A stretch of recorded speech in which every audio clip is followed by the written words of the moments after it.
On September 18th, 1964, the spooky family sitcom The Addams Family premiered on ABC. 1 week later, another spooky family sitcom, The Munsters, premiered on CBS. And the debate of which one is better has been going on ever since. That is, until now. Today on Dusty Old Movies, I'll be deciding which family of fright is more fabulous by judging both shows in 5 different categories. So, get your witch's shawl on and a broomstick you can crawl on, because we're going to do The Munsters versus The Addams Family.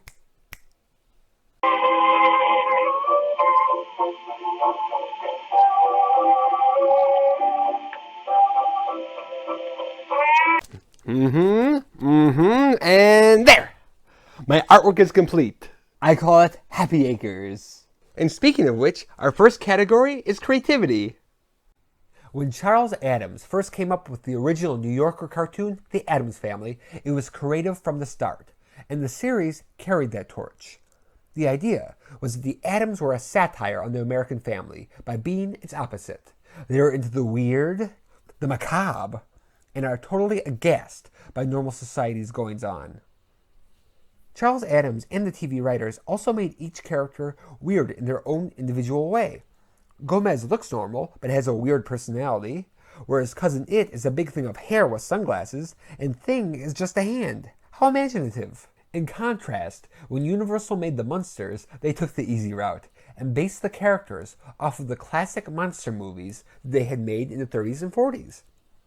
Even the childlike aspect of Herman Munster can be traced back to the more subtle childlike aspect of Frankenstein's monster. And for Grandpa, Dracula had already practiced mad science in Abbott and Costello Meet Frankenstein. It's not to say that the Munsters wasn't creative, because it was. They did think of the idea of having a family of monsters, think that they were the typical American family, and of the idea of doing this show in a Leave It to Beaver or Father Knows Best style. But while the Munsters was combining pre-existing ideas but doing them in new ways, the Addams Family had to be created from the ground up. So the point goes to the Addams Family.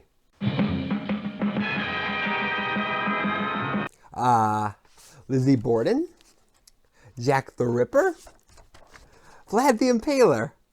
I love looking at family albums. They were quite the characters. And speaking of which, our next category is which show has better characters. And we'll start with the dear old dads. John Astin, who looks just like the cartoon, plays the wealthy lawyer Gomez Addams, who beams with pride that he has never won a case. He is passionately in love with his wife, especially when she speaks French, and brings a zest to every weird hobby he has, like Zen yogi and blowing up trains. Gomez is the life of the show, and he has a Groucho Marx quality to his comedy. Father, Wednesday has run away from home. Really? What an adventurous spirit. I didn't run away until I was 8. Oh, boobala! Tish, that's French. On the Munsters front, there is Fred Gwynne as the childlike goof, who was created by Dr. Frankenstein, Herman Munster. Herman is a middle-class man who works in a funeral parlor. He can be a little dumb, a show-off, conceited, and even has temper tantrums. But Fred Gwynne also brings a warmth to him. He loves his family and tries to be a good husband and father.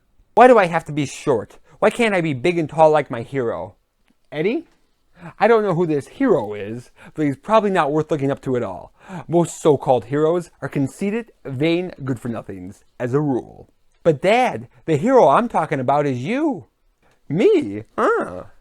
Well, there are exceptions to every rule, aren't there? While Gomez is great, Herman's flaws make him more relatable and more endearing. After the husbands, there's the wives, Morticia Addams and Lily Munster.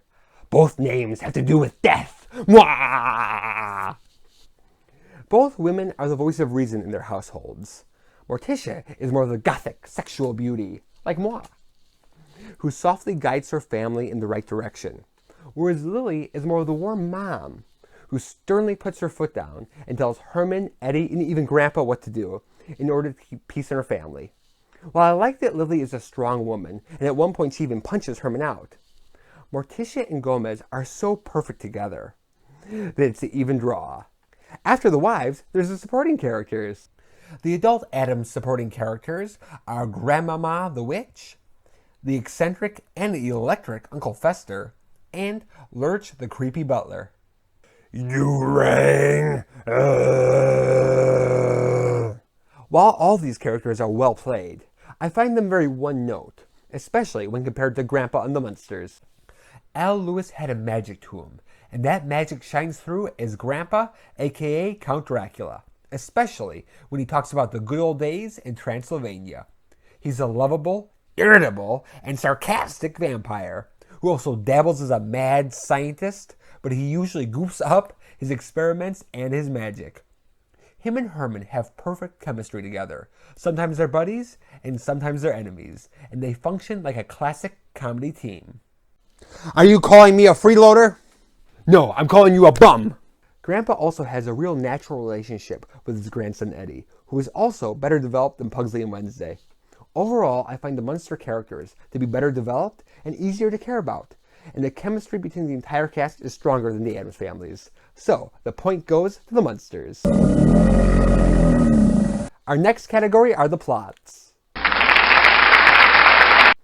Not those kind of plots. The Addams Family have two main types of episodes. One group are the totally silly ones that could only happen to the Addams Family, like when Cousin It loses his hair, or when they have to teach Lurch how to dance. If you learn to dance well, people will think you're boss. Boss?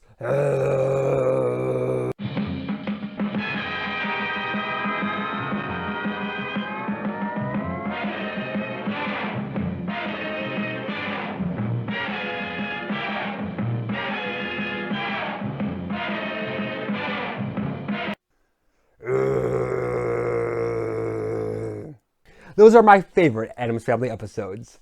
And the other kind are when some outside character comes in, and the Addams Family unintentionally freak them out by their weirdness.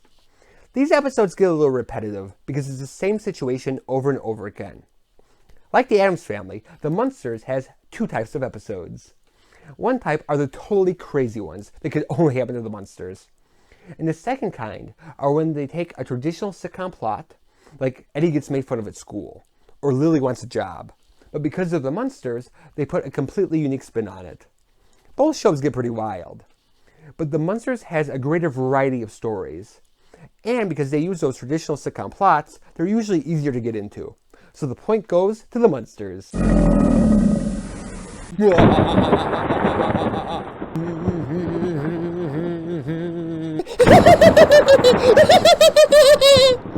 Our next category is which show is funnier. Both shows do their fair share of spooky-themed comedy. What smells good? I cut myself shaving. The Munsters' comedy style is usually very broad. Their spooky humor has a playful approach. They do some of the most elaborate and best slapstick that you'll ever see on a sitcom. There are one-liners and even a few insults. Well, Grandpa, aren't you gonna wish me luck? Drop dead! While it makes me laugh, most of the time it's because of the actor's delivery, as opposed to the line itself. In contrast, the humor on the Addams Family is razor sharp. The comedy style is very dry. It's much darker and more macabre than the Munsters, and it is often filled with biting, yay, political and social satire. I've got it! We'll invent something that costs a dime to make, sells for $1, and is habit-forming. That line is brilliant, and the actors deliver these lines out of the park. When you're a kid, the Munsters is usually funnier, but once you grow up, like me, well, sort of, the Addams Family becomes unbelievably hilarious. So the point goes to the Addams Family. Our final category are the visuals. The Addams Family does have good set design, with the living room set and the playroom. There's Kitty the lion, Cleopatra the flesh-eating plant, and a bunch of crazy props. However, a lot of these are done just for the gag, and their house is just a map painting, so it feels like we're only getting a glimpse into the Addams world. In contrast, when watching the Munsters, we are thrown 100% into 1313 Mockingbird Lane. The full house exterior was constructed and used frequently. There are two exceptionally groovy-looking Munster cars, the Munster coach and Grandpa's car, the Dragula. There's a spooky dungeon set, a coffin telephone, and their family pet is Spot, the fire-breathing dragon. We only see its head and tail, but still, how awesome! They even have a special gimmick for the slapstick scenes, where they use fast motion. Visually, the Munsters is so fun to watch. And while Kitty the Lion and Cleopatra the Plant are just used for the joke, the Munsters' house, Spot the Dragon, and the Munster cars are like characters in themselves. So the point goes to the Munsters. And now for the results. The envelope, please. Thank you, Thing. And the winner in this creepy contest is the Munsters. Both shows are great. And while the Addams Family had a stronger concept behind it, the Munsters is so well done that it comes out on top. I think this is why the original TV show The Munsters seems to have a more beloved cult following, whereas the Addams Family has had more successful remakes than The Munsters has. So, thank you for watching Dusty Old Movies, and have a frightening day. Oh my, look at the time. I really have to fly. You try finding a parking spot in Transylvania.